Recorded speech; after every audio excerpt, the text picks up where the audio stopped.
What you see is what you get, and he means every word of what he says. And every class that he teaches, it's taught with complete honesty.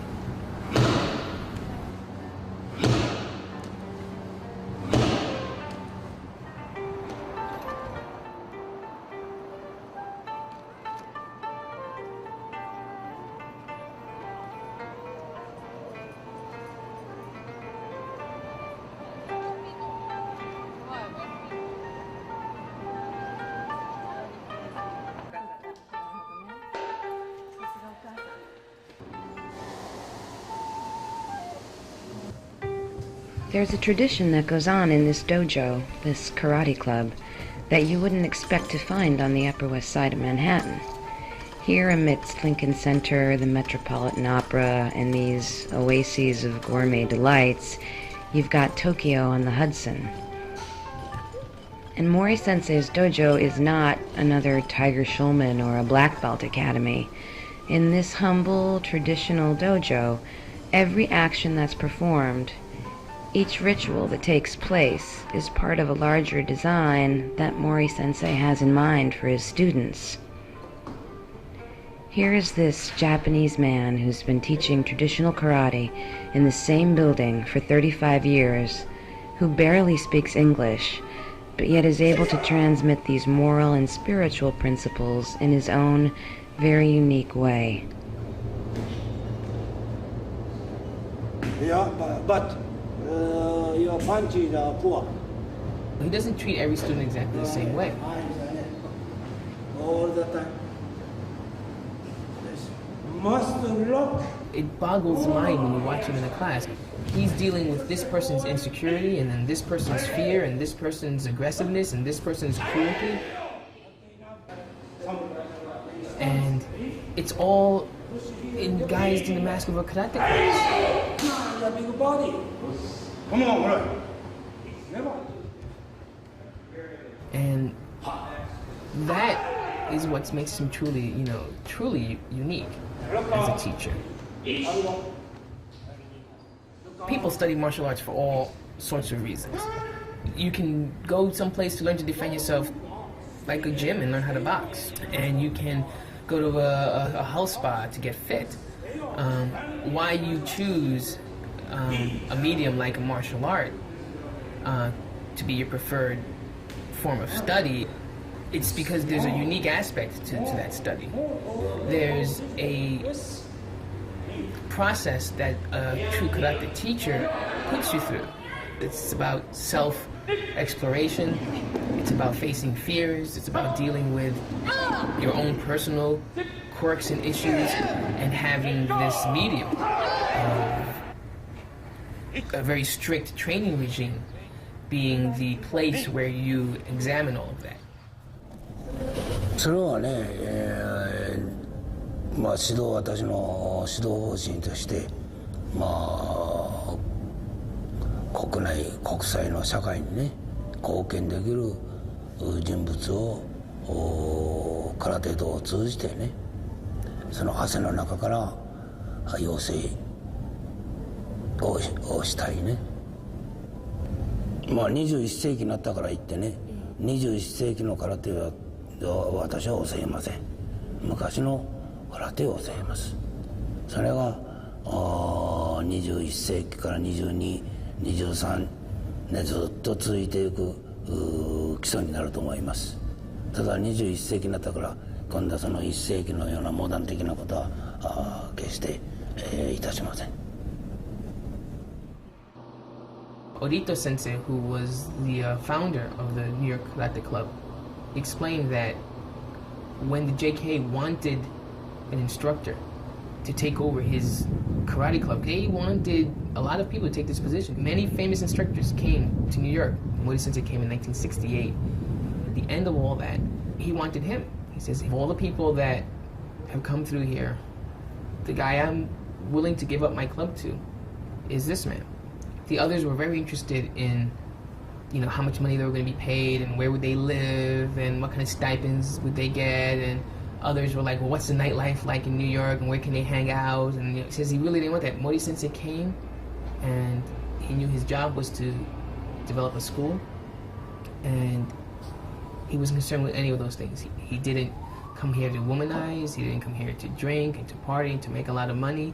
He came to develop a school. Complete honesty. That was his task, and he was going to take it on with complete seriousness. And Orito Sensei said that's what convinced him. He told him, he said, if you want this club, when I leave, that's the guy you have to send here, or else I'll disband it. And that's who they sent. And that's who's been here ever since. Which class will you do?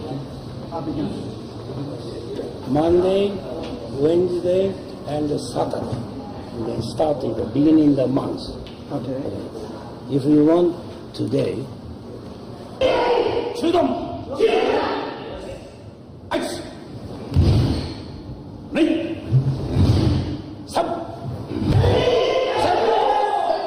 아이스!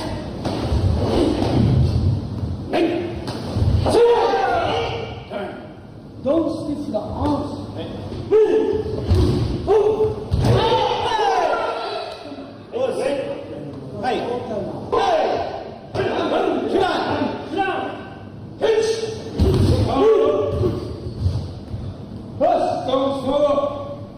Even though karate encompasses the body, the mind, and ultimately the spirit, it's a physical art, and a lot of Mori Sensei's teaching happens on a physical level. His aim is to make his students better people in the world, and he goes after that goal by whatever means he feels appropriate.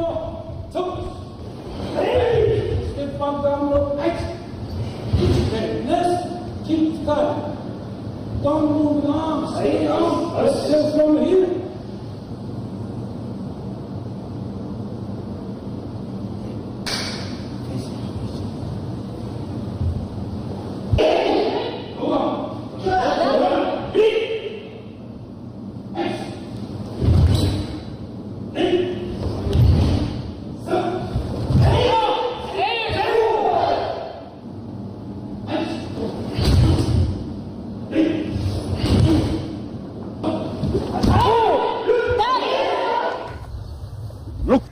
What makes Mori Sensei unique and what makes him a master teacher in his own right is that intangible thing that draws people to this club and keeps them here for many years. And it is how he views the process and how all of his energies are put into cultivating that process for each and every student. And that's seeing how someone has started from the very beginning and how 10 years down the line, Mori Sensei is still pushing that particular person's particular button. And it's extraordinary to watch. And what happens is when 10 years down the line turns into 15 years down the line, that person's button is gone. That person's button has been eradicated through 15 years of him pushing. That person has now transformed themselves with his help into a person who no longer has that particular issue. That's the therapy. That's the process. And you know what? It came through doing thousands of punches over those 15 years. And you know what? Your punch may not be any better. Some people, their punches even got worse over those 15 years. But that wasn't the concern. That button is gone. That issue is gone. That thing that you were struggling with in the karate class and out of the karate class is no longer a struggle for you. And then Sensei goes off and finds a new button for you. And a lot of teachers don't do that. It's what makes him unique.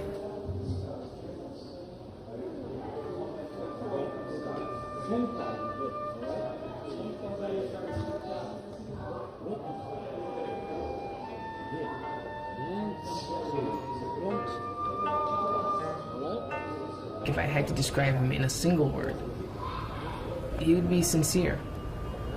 You can't fault him at all in his absolute dedication, because he firmly believes that this is the right thing to do. How to go about it is his method, and he's dedicated his life to perfecting that method to achieve the goals of a teacher and a karate master.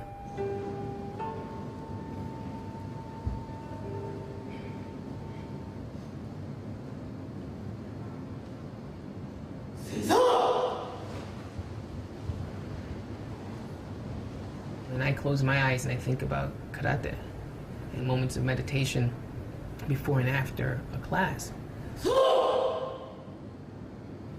I've often envisioned a perfectly smooth circle, and our struggle is we have to create that for ourselves.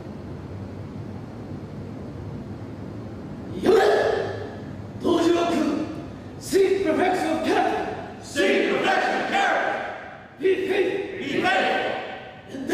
Endeavor. Respect others. Respect others. Refrain from violent behavior. And refrain from violent behavior. When you think about teachers of high level like Mori Sensei, they have like this sort of, perfect crystal. Step by step you reach that until it's completely perfectly smooth. Hey!